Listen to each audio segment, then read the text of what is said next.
Muy buenas noches, bienvenidos una vez más a este su programa con Elizabeth Castillo. En esta oportunidad vamos a abordar lo que son las programaciones por meta. Vamos a ver de qué se trata, cómo se usa y vamos a aplicarla en un ejemplo práctico. Entonces, vamos a comenzar diciendo que el objetivo principal es convertir a objetivos estratégicos en decisiones operativas. Entonces, sin más, veamos de qué se trata.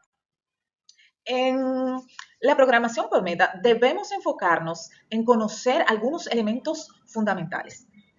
Hay que saber que la programación por meta no es más que una extensión de la programación lineal que se utiliza para resolver problemas con múltiples objetivos en conflicto. Lo que buscamos es minimizar las desviaciones respecto a metas ya establecidas. Entonces, en la programación por meta tenemos algunas definiciones que debemos conocer y manejar al dedillo.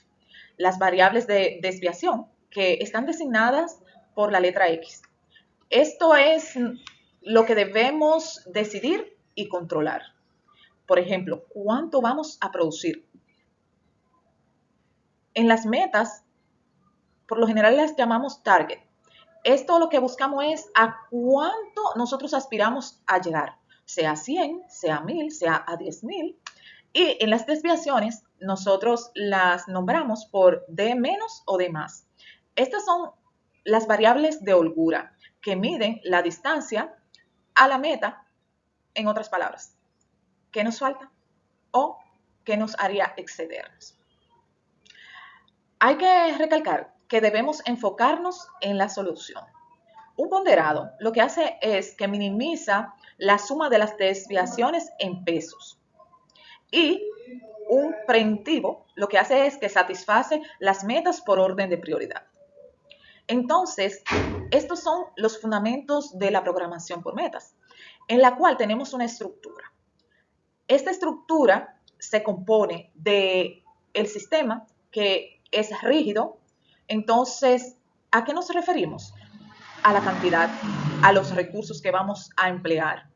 Las metas o targets no son más que los beneficios, las facilidades, las cuotas, la calidad. Bien, que estos sí vienen a ser flexibles, porque no le ponemos límite, por ejemplo, a cuánto vamos a percibir en ganancias, ¿no? Veamos, continuemos. Las variables de desviación, como vimos antes, son las que nos dicen qué tan por debajo de la meta estamos o qué tan por encima de ella, pues nos visualizamos. En función a esto, tenemos un objetivo, que no es más que minimizar desviaciones que no sean deseadas. Y se representa en una pequeña fórmula que es minimizar Z, que es igual a estos dígitos que son. Esta es la fórmula de la cual estoy hablándole, que lo que nos dice es que minimizar las desviaciones no deseadas, ¿verdad? Entonces, en ella vemos que minimiza la suma de desviaciones, ¿verdad? Suma de desviaciones. eh, Acá vemos las variables de desviación, que esta está por debajo de la meta, más el ponderado y la variable por encima de la meta. Continuemos. La historia y la evolución, la programación por metas y su impacto global. La trayectoria desde la teoría matemática de Charnes y Cooper hasta la optimización inteligente moderna abarca desde el 1955 hasta ahora. Entonces, el origen y la formalización realmente está entre 1955 y 1975. La fundación fue por Charnes, Cooper y Ferguson, que aplicaron los conceptos a la compensación ejecutiva. En el 61 se logró definir formalmente y se acuñó lo que fue el concepto Goal Programming, donde se establecieron las variantes ponderadas y lexicográficas. La expansión llegó con la nueva era digital y los software, que eso ya fue a partir de 1976 hasta los años 2000. Esto pudo ser posible por el auge industrial, ya que se aplicaron lo que fueron las manufacturas, las finanzas y obviamente también la logística. En cuanto al tema de la digitalización, esto lo que hizo fue que se fueron creando programas que ayudaron a integrar todos estos objetivos, programas como Lingo, como GAMS, obviamente las hojas de Excel, las hojas de cálculo. También desde el 2001, pues llegó lo que es la inteligencia artificial, lo que llamamos la era moderna, realmente tecnológica, donde se aplicaron modelos avanzados como son las extensiones de Fuzzy, de robustas y las no lineales para ciertas incertidumbres. Obviamente también la integración analítica es parte de esta nueva era con el uso de Python, de Big Data, que ha hecho maravillas, y pues todo lo que son los criterios de la sostenibilidad, pues han logrado pues impactar de manera positiva a la programación por meta. Veamos algunos datos relevantes y sus aplicaciones. Los sectores donde se aplica la programación por metas, vamos a decir que comienza con la salud, recursos humanos, en logística, finanzas y, por supuesto, manufactura.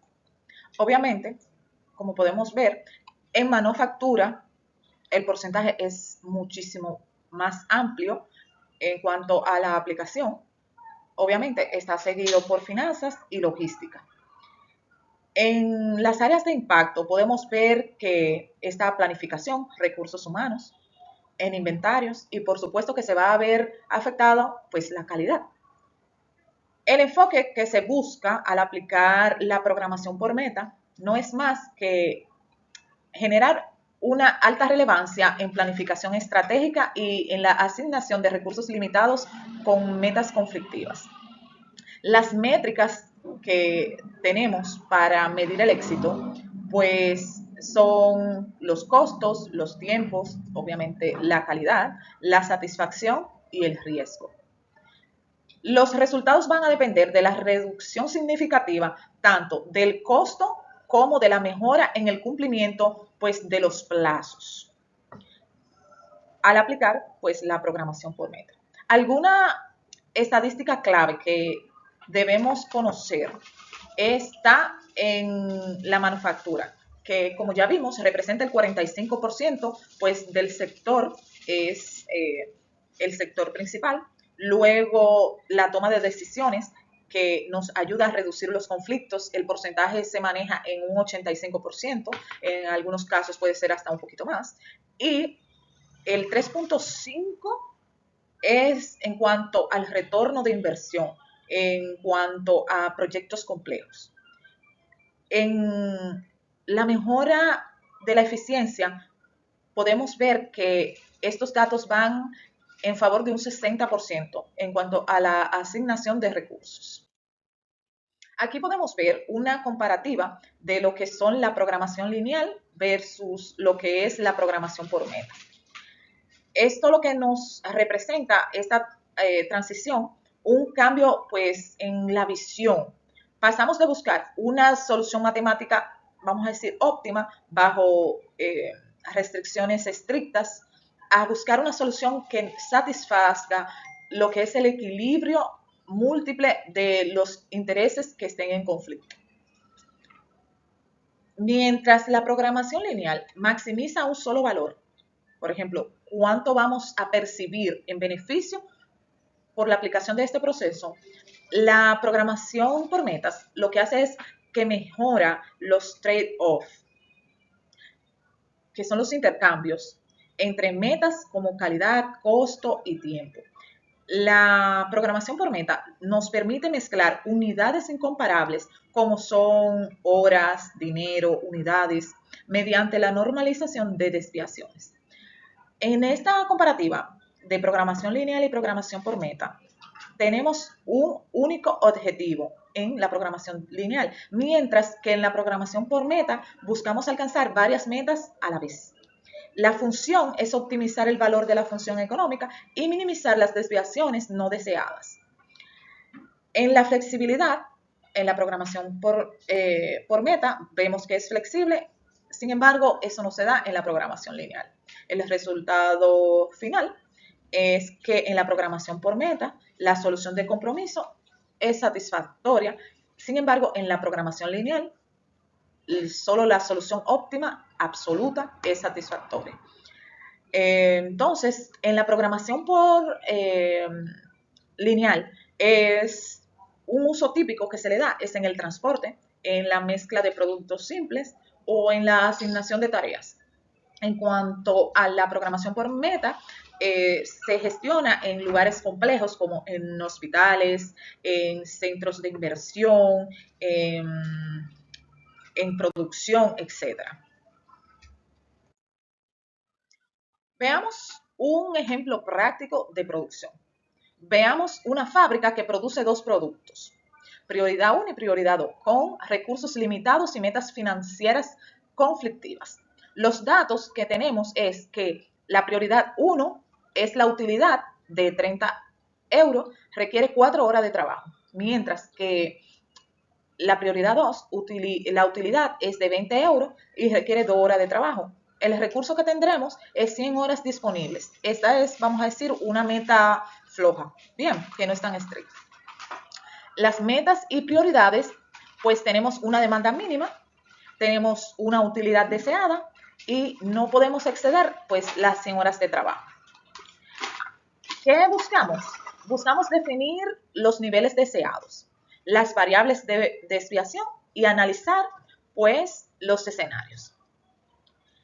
El escenario principal es estricto con las horas, pues hay que respetar el límite de 100 horas de lo que es una producción ajustada.